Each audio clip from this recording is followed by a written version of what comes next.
then you have these sons of gods on the planet, and they're having children with... It says mankind. What do you mean?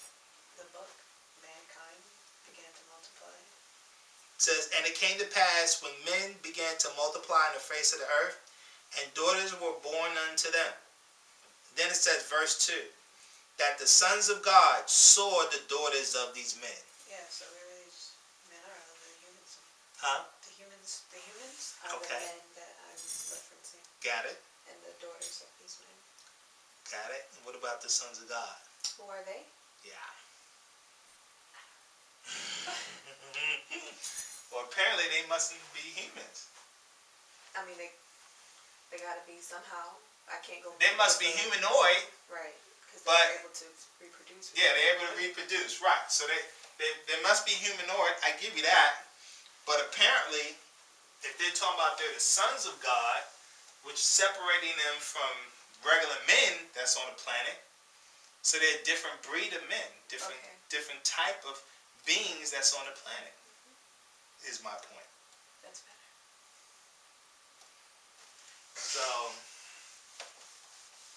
what we're alluding to is the fact that this story, now people will say the Bible itself, the stories were plagiarized from ancient tablets. I don't know if you heard that. I've heard that. Okay. And they said they were plagiarized from two primary cultures. One would be the Sumerian culture, and two would be the Egyptian culture. I don't know if you heard that. I've heard that. Okay. So when you look at the Sumerian culture, they give the same exact story, but a little bit more advanced. These sons of God they talked about, they were saying that these were beings. They call them the Anunnaki, and go Ki, Anunnaki, and claim that they're not from the planet Earth. They're not from the planet Earth. They came to Earth, and they took primitive man, Homo erectus, primitive man, monkey men. There used to be these monkey men. They call them hominid monkey men, monkey people, what is that? Monkey. Yeah, monkey, like the word moon and key. Yeah. The monkey. There was monkey men on the planet. Scientists call them hominins, Neanderthal. Are these the humans? What? And like, if I'm putting them side by side, the Sumerian? Is this what you're going over right now? The Sumerian? This is calling to the Sumerians. Okay, now in reference to the Bible, you said that it's telling a baby version. This is a more advanced version. Yeah. So these monkey men are the equivalent of the men that were multiplying on the face of the earth in the Bible? No. Okay, just checking. Yeah. This is the origin story with the Sumerians, right? They come to the planet. They see these monkey men on the planet. The sons of God would be the equivalent of the These are sons of God. Okay. They see these monkey men. And they came to the planet. In essence, they were extraterrestrials that come to the planet. They travel to solar systems for resources. Planet to planet, galaxy to galaxy, whatever.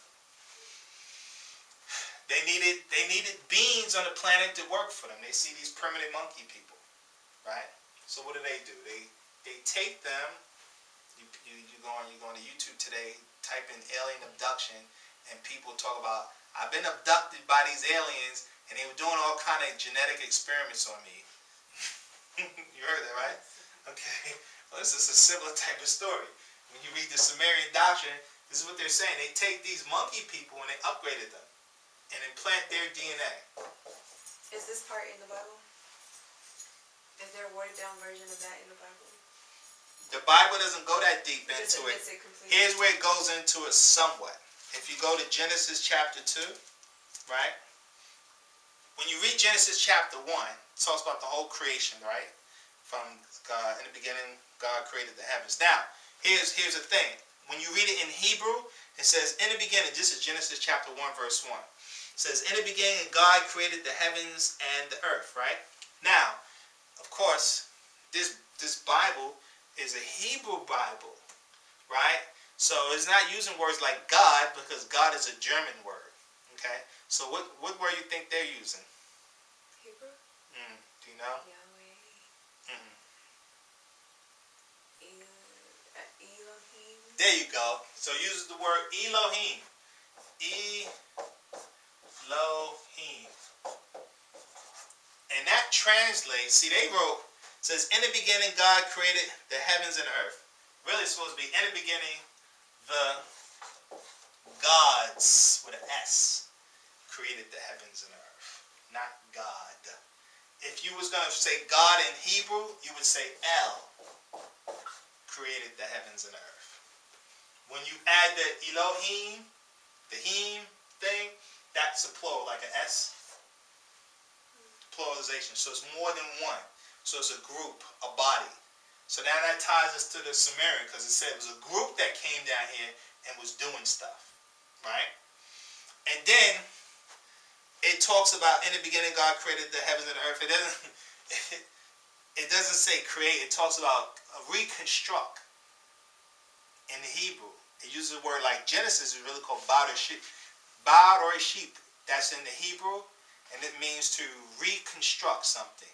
Like somebody destroys something and then builders come, they destroy buildings. Then they come back, clear out the rubble, and they're going to reconstruct it and rebuild. That's kind of what it was saying, basically. In the Hebrew. That's why we tell people, here's what we say to people. You've never read the Bible. We would tell people that. Who were born and raised in Christianity or Judaism or whatever it is. That if you talk to the average Christian, you would say to them, they've never read the Bible. You know why we say that?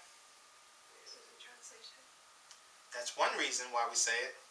There's another reason why we say it. Because it's ill translated. No, not that. Because they claim that the first 5 books of the Bible, which is Genesis, Exodus, Deuteronomy, Leviticus, and Numbers, they said that's called the Torah. This is right here, the Torah. The first 5 books, the Torah. And you know who they claim who had the Torah? Who was the person that was given the Torah? I don't know if you know who they claim got the Torah. Moses. Moses got the Torah. Now you ask him, where is the Torah that Moses got? The one he had. No one has it. It doesn't exist. I don't know if you know that. That it does not exist? Yeah. No, I don't know that. It doesn't exist. The actual one that Moses had doesn't exist. There's no such thing. So the question is, well, how did they get these? These are copies. What happened was the original Torahs were all destroyed. And supposedly the ancient Hebrews, right, memorized the Torah by memory. And so this is how we got these. This is from someone's memory of what they claim Moses taught. So what happened is we have copies of memories. So when somebody says they've read the Bible, and then you read in a translation of a copy. So then we say, well, you never really read the Bible. At least you never read what Moses got because no one has that. And then it makes matters worse. We're reading it in English. So again, you never read the Bible because you're not even reading in the Hebrew that it was revealed in. And then the Hebrew that you see, if you look at average Hebrew Bibles, it's modern Hebrew. It's not even ancient. It's not even ancient Hebrew that they would have recorded it in. So you never read the Bible. But anyway, not to make a long story short, but it says Elohim. Okay, so I just want to say that. Then if you move to chapter, well, I was talking about that specific verse though that you read to me. I know. About how they came into Egypt. So then it goes to chapter 2, right? I'm going to move up to chapter 2. It says, this is all the creation starts happening. But I want to give you that background before I said this. It says, the heavens and the earth were finished now. So they did all this finishing, reconstruction stuff, right? And it says, and all the hosts of them. So now, The heavens and the earth, everything is in order, and it talks about all the hosts of them. And when you hear hosts, you've heard words like heavenly hosts. What does that mean to you? The people, sorry, the spirits up there. Okay. The inhabitants. But according to the Bible, these will be considered angels. Yes. Okay. These are considered angels. So, are angels humanoid? According to the Bible? All the descriptions of them, yes, make them seem humanoid. That's right. Angels are humanoids. If you read the book of Daniel, it talks about the angel Gabriel coming down and Daniel seeing him like a well-shaped man. So angels are humanoids. So now, but they're not from earth. So you got humanoid-looking beings that come to earth, but they're not from earth. So what would that make them by today's definition? Today? Yeah, today. If somebody looked like a human, but they wasn't from earth, what would humans call them today? Alien. Yeah, they would be an alien, right? E.T. So it takes us back to the Nuwaupu story, that there were beings in the heavens. Genesis chapter 2, talking about there was a beings, these heavenly hosts, these beings, humanoid beings in the heavens. And then they're coming down to earth now. That's my point. Okay. There are beings in the heavens, it says, and then they come to earth. I guess the monkey thing just threw me off because I've also heard that humans come from monkeys.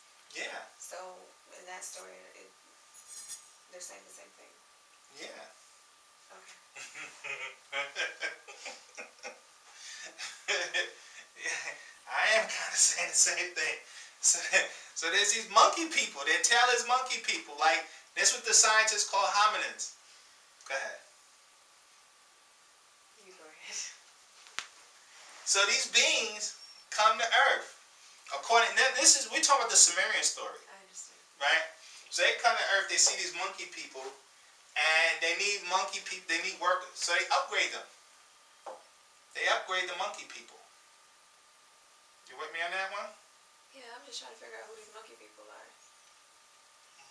Monkey people on earth.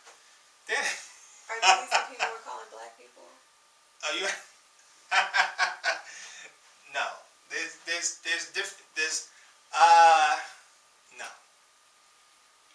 No. Black people actually have a different type of origin, and it's not monkey people. Black people, our origin, the originals that was here, the little ones, they were the original ones. They were aquatic.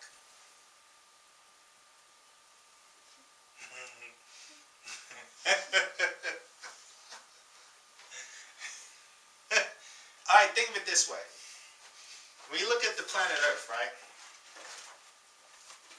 All right, where's my other little picture here? So, You look at this, right? Planet Earth, right? Okay. Whether it's flat Earth, like these guys now, flat Earth, or whether it's a globe, I don't care, whatever they want to go with. But what's more of it? Is it more land or more water? surely there's more blue in that picture. So it's more water, right? So think about this. You live on a planet where humans live, where the planet is like 70% water, right? 30% land. And of the land that's on the land, how much land that humans really is habitable land?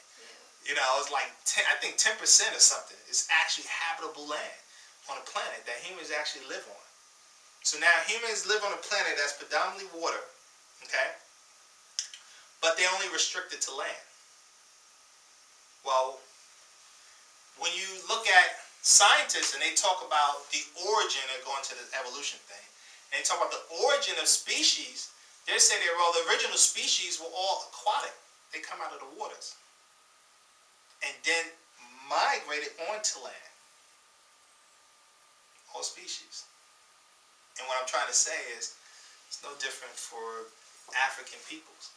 We were originally aquatic, or I should say amphibian. We were able, our African ancestors were actually able to live on land and water. They were aquatic. So it's like a humanoid reptoid. So then, where's that story? That's another story. So you had a humanoid reptoid. So you had, but check this out. You had humanoid reptoids on the planet. Let's put it like that, right? And then you had monkey people, hominin. So you had humanoid reptoid, and you had hominin, or monkey people. And what I'm trying to say is these Anunnaki look at the monkey people, and they wanted them. And they wanted them. What's wrong with the aquatic pygmies?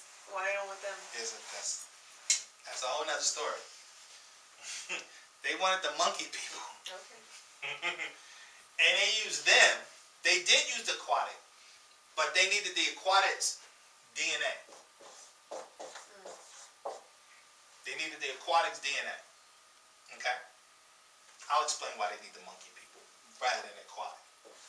The reason why they wanted the aquatic's DNA or black people, they wanted black people's DNA because they had the original genetic for the planet. Okay? They had the most advanced genetic for the planet. So they needed their DNA. But they also wanted the monkey people. Why? Because they needed someone to do a dirty job. They needed a group of people that was able to do a dirty job and didn't mind being in dirt. Like, I didn't ever look at it. I never seen coal miners. Like, you ever seen how they look? People that work in the coal mines? Huh? You ever seen Zoolander? What's that? Yeah. It's with oh gosh, Ben Stiller. When he was a model, when he quit being a model, he went to work with his father, and they was working in the coal mine. Oh, really? Yeah, and they showed him covering all soot, and he told his father, he's like, "I got the black lung pop." Yeah, he was, Oh, so you did see that? Will Ferrell's in it. It's a silly movie. It's very stupid. Right. But they showed it, huh? I love that movie. Of course. Nothing but laughs in that movie. Well, okay, then there you have it. They needed a species that didn't mind being dirty. Okay. And that's why they're using the monkey people. Because they had the genetic where... So then they just let them ravage. Okay, so go ahead. So, they just didn't mind being... They didn't mind being dirty. That's the bottom line. They didn't mind, but they also needed them to not die off. So they needed different type of genes. They needed they needed the original genes of the planet, right, to be able to survive on the planet of the original blacks. But they also needed to upgrade the monkey people with a certain mentality, so they gave them their DNA as well. So they have the monkey people that have their DNA, has these guys' DNA, right, along with this monkey DNA and some other stuff. And here's the beginning of your races on the planet.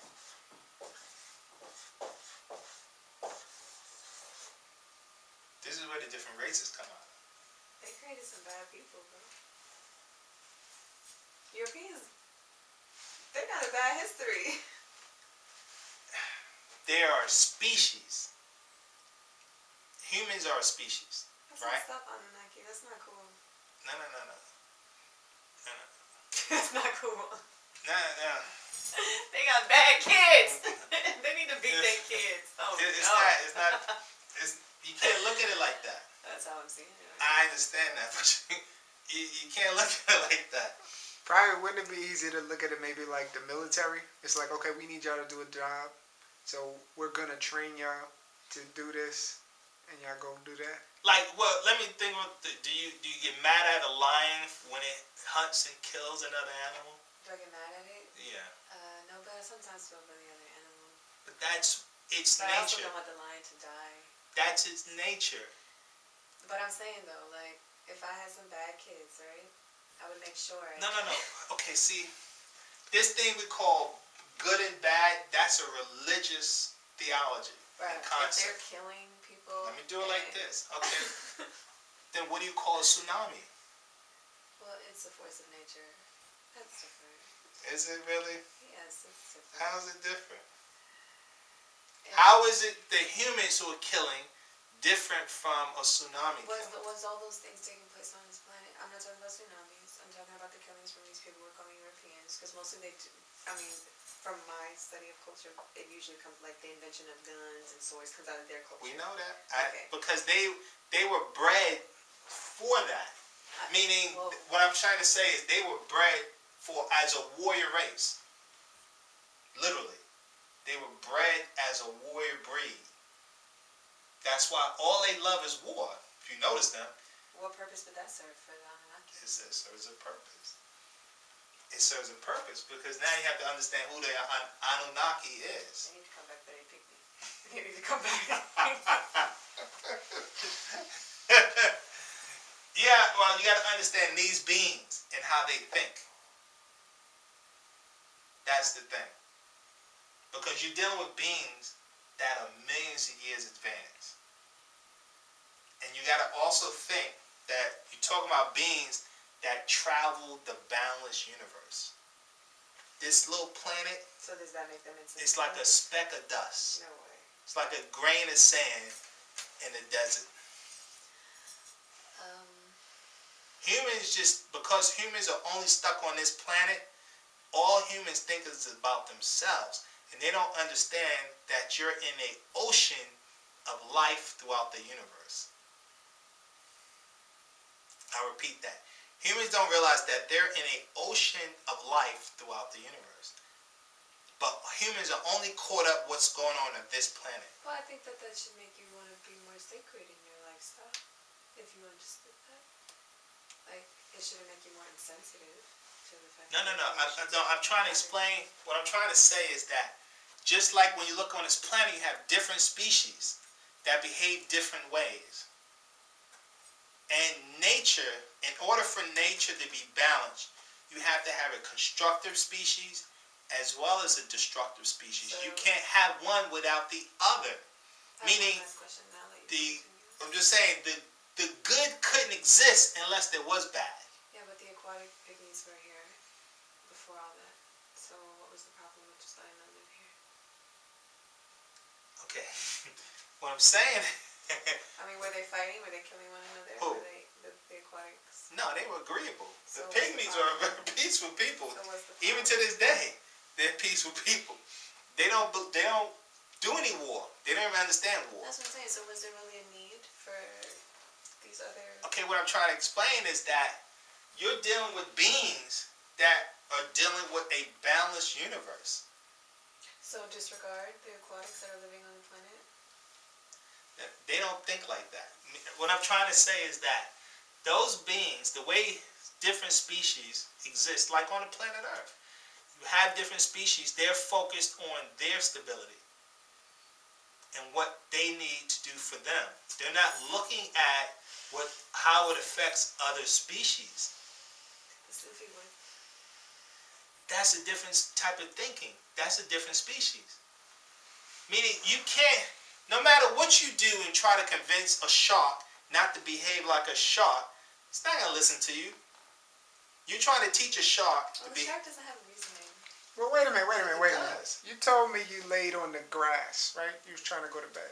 Did you feel pain in your heart for all of the ants you might have killed by walking out onto the grass? No, I did not. You don't even think about it. I didn't even... It's just incidental because we have to walk and our feet are so big.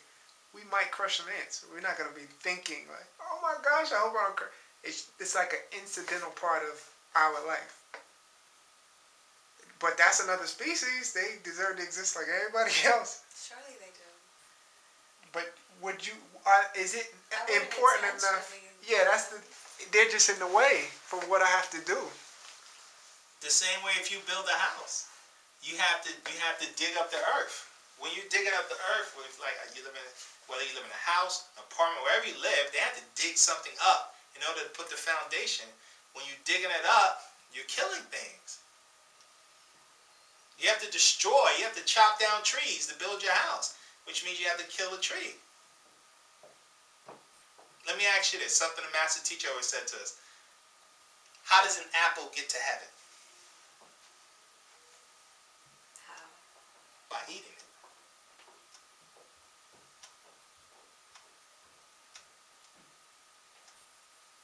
Why do you think that's so? It dies. No, because what was the goal of the apple? To nourish. To be eaten. So once the apple fulfilled its purpose, it's reached paradise.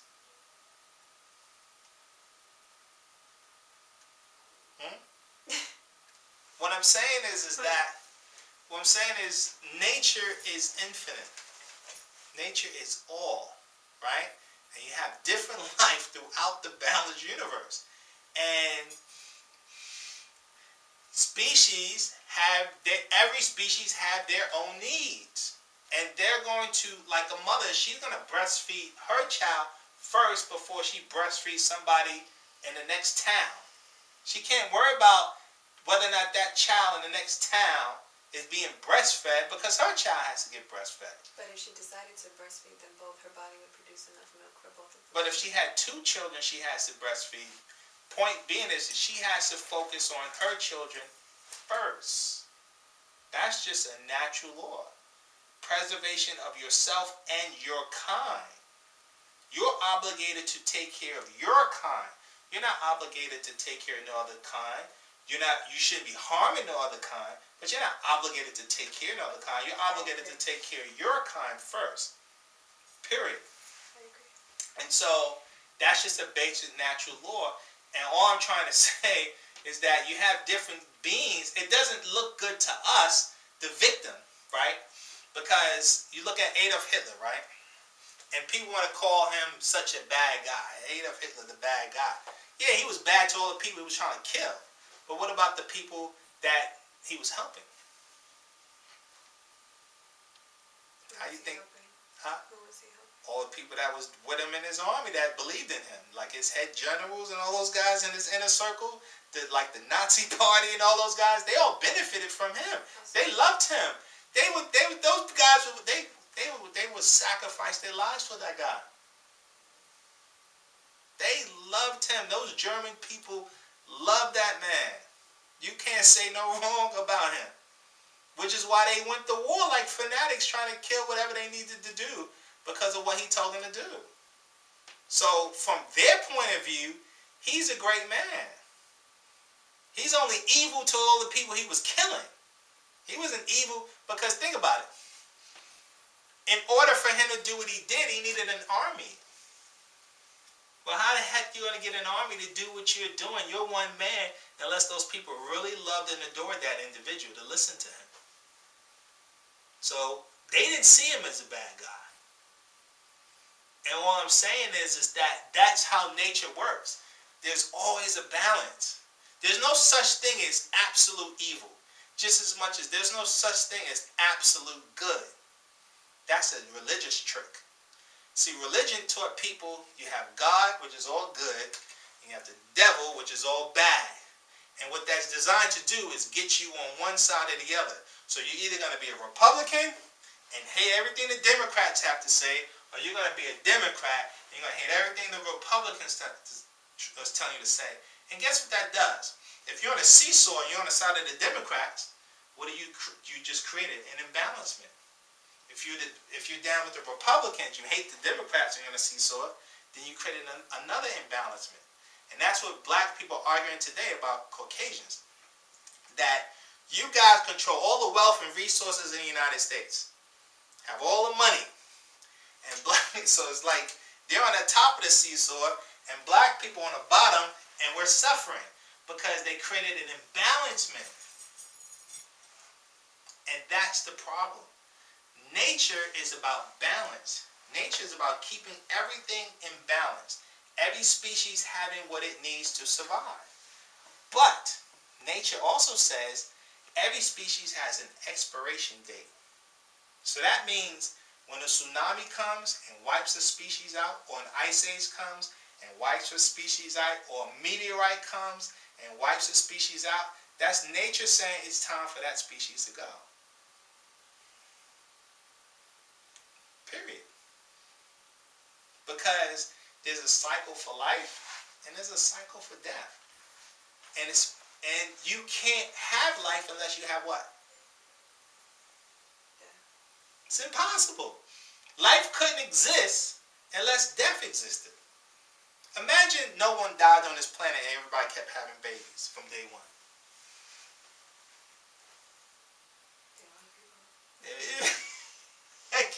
You couldn't live on Earth. resources, you had no food, if no one ever died and everybody just having babies, you couldn't exist. Do you understand?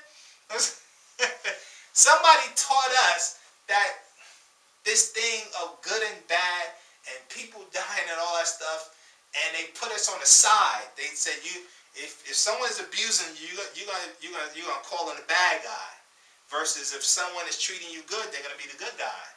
And no, nature says everything is balanced. Every species have what it needs. There's no such thing as a good or bad guy. What it is that if somebody's treating you not good, let's say, you don't call in the devil. You just say, you know what? I'm getting away from you. I'm not going to be around someone who's trying to harm me. So I'm going to do my thing over here and not deal with them. But I'm not labeling the bad guy, because what that's doing, every time you say that someone is bad, that means you must be good. Because if they're the devil, then by default, you must be God. And the point we're trying to say, if you do that, then they're going to say they're God, and you're the devil. And then there's going to be a war now, because both of y'all are going to be trying to prove how much God you are, right? And how they're the devil, and that's what caused war. So now you have the Muslims are calling a white man the devil because he did this, this, and that, right? And you got white people on TV here saying, what about the Muslims? Right. How evil they are, how messed up they are, right? Because they're the bad guys. And they got all the people in America convinced that those people over there in Iran and Iraq are the bad guys. Right. And it's like, we need to kill them. And that's what that whole good and bad guy thing does. That's what's causing all the wars and all the problems on the planet. Everybody taking their position aside. And what that's doing is creating an imbalancement. Because every time you keep claiming how bad somebody is, you're saying how good you are.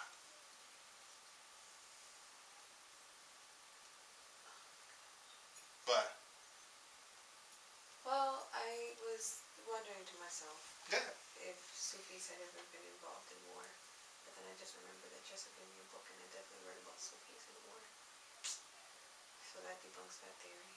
the Mahdi Muhammad Ahmed went to war, and he was a Sufi. Yeah. From day one. I was gonna say, Muhammad did a whole lot of fighting. That's where the Sunnis think they're supposed to fight from, because of all his fighting he had to do, back and forth to Medina, Mecca, and all that stuff. But you're obligated to fight to protect your people, your bloodline. You're obligated to defend yourself. Humans that won't fight. Yeah, I told you the Fahis, the little ones, they don't fight. You can kill them to this day, and they won't retaliate in a violent way. Their whole philosophy is we're going to get away from you. And if you go research them, that's what they do. They move their village from village to village, which is why they don't want nothing to do with the tall Africans, because they see the tall Africans as just aggressive. As everyone else. Huh? As everyone else. Yeah. And they don't want nothing to do. That's why they live in the forest. And so they... Are they obligated then to fight? No. It's not that. That's their nature. You're talking about their nature. They don't understand fighting. They're not going to... Because, see, if you do that, right, if they take on that attribute, then they become what they claim they don't like. Right, so other humans could do that too. Other humans could do that too. Could do what? Take the position not to? Yeah. Yeah, but think of it this way. Why are they on this planet that with so much violence? Why is there so much violence in this planet? No. Why are the pygmies, or non-violent people, on a planet with so much violence? For me, for people like me who need a reminder of how things could be. No, because they're prey. They're prey. Go research them. Go look at what they're doing. Do you know they're trying to eat them? I know. Yeah. Exactly. So what is a non-violent people doing on a violent planet? They shouldn't be here. I like my idea better. So they should be here for you to teach you how not to. I was gonna say they gotta suffer getting eaten and die just to teach you that. That's serious. And in a time like this, I think it's necessary for people who want to see another way. No, I give you that. I give you that because most people wouldn't believe it. Most people don't know that exists. Exactly. First of all, but it's real. They don't. I was talking to a guy from the Congo the other day, and I was telling him this stuff about pygmies, and he was like, "What?" Because we were talking about human, like mankind, the way we are today, and I was like, "Yeah, but it doesn't have to be that way." I was like, "You have people right where you're from that are different," and we talked about it for a while, and he was like, "Whoa, like what?" And so I feel like if you can watch people like that who live like that, then you can see that there are other options. It doesn't just have to be violence. No, that's true. It's just that the problem I'm saying is when you have a race like the Caucasian on the planet, you're not going to have peace. That's like trying to convince a lion not to hunt. How you going to do that? And you're going to tell him, I mean, how you going to do it? You're going to tell a lion just eat vegetables? Well, I've heard a lot of theories about them and them not being here in a few years anyway, Caucasians. Okay, so that's my point. That's my point. Nature, the reason why they're here is because nature said they're supposed to be here. And like I said before, there's a cycle and season for everything. And then their cycle eventually is gonna, what they call a set. They're in a setting stage now because they're at their peak and they're falling now. And so eventually they're gonna time out. And you just happen to be born at a time when they're running wild. But you know how old they said the planet is? This planet? You know how old they claim? Caucasians? Yeah, I mean just scientists. How old they said the planet is? This planet. What they claim? Billions of years. Exactly. How long the average human lifespan is? Today? Yeah, on average. 99. So you get 80 years on a planet that's been here for billions. It doesn't seem fair. What does it? That you only get 80 years. Well, then you have to understand this. What and where is how? Why does that look like the planet Earth in fire, engulfed in flames? That looks like Ruby spinning around in the white. The birds like. Oh yeah? You have to understand this. Because see, this is what we teach. We teach that that's quite a short period of time for a planet that's been here for billions of years. It's a short time, man. Well, the Bible says something different. The Bible teaches that you have, according to what Yeshua taught, Jesus, you have the ability. Was it 120 years? Your life should be 120 years. Well, no. Well, that's something else. I thought I heard you say that earlier today. I read that. But that's not what I'm talking about now. What I'm saying is, if I can find it real quick.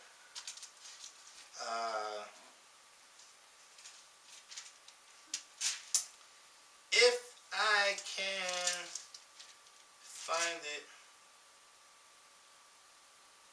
You going to like John, or you gonna like Revelation? Revelations. Okay. About people's age? Huh? About people's age?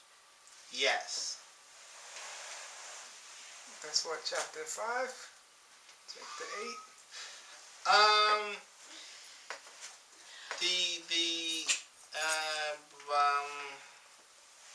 Let's see. Because thou hast kept the word of my patience, and I also will keep thee from the hour of temptation, which shall come upon all the world to try them that dwell in the earth. Behold, I quickly, behold.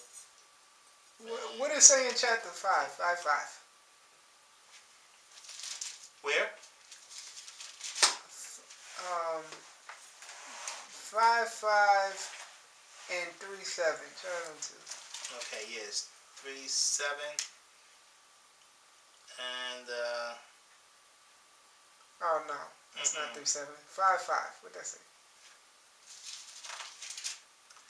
and 5:5. Did I mark that? No. Well, it's right here. it says this. This is Revelation chapter 3, verse 10.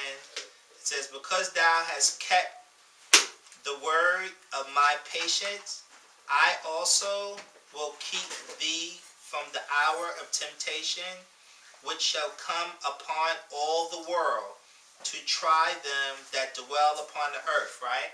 Then verse 11, behold, I come quickly. This is Yeshua talking now, right? Jesus. Behold, I come quickly. Hold fast, which thou hast, that no man take thy crown. Okay. So, you know what he's talking about? Take your crown. Hold fast, that no man takes your crown. Well, royalty wears crowns. It tells you, it actually goes more specific, but I forget which verse it goes into. But the crown that he's referring to, and let me go back to verse 10 again. It says, because thou hast kept the word of my patience, I also will keep thee from the hour of temptation. Now, when he's talking about the hour, it's talking about the opening of the seventh seal. When the opening of the seventh seal was opened in the year 1970, we had 1 hour.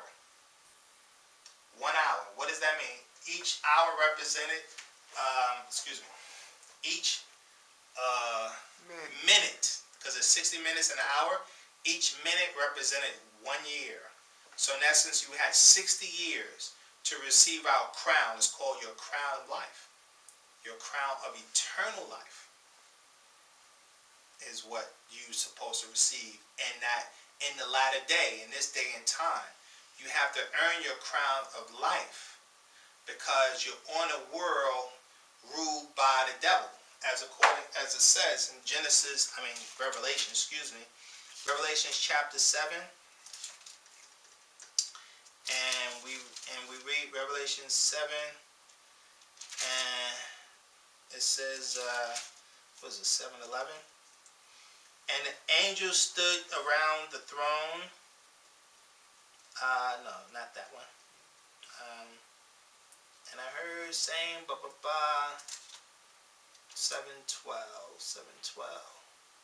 saying that man of honor and elders medal. Oh no, 12. Revelation chapter 12.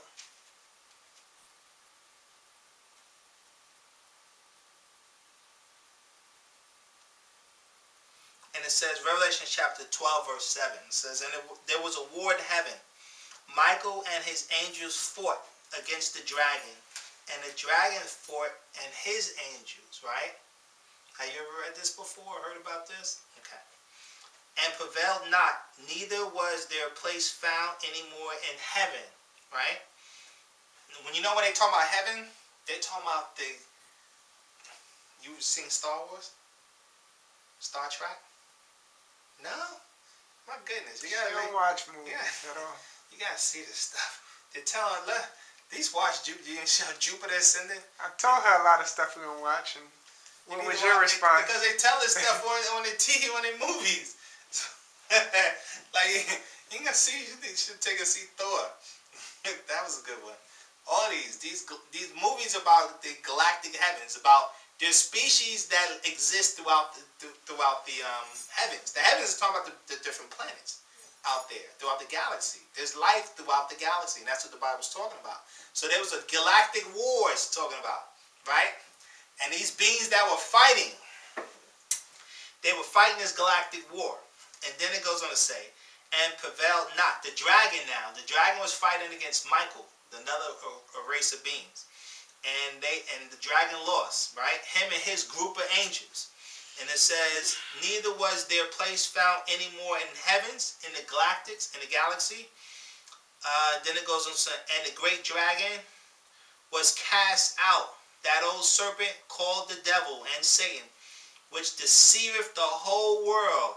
He was cast out into the earth, and his angels were cast out with him. So where's the devil at? Well, it sounds like the planet Earth.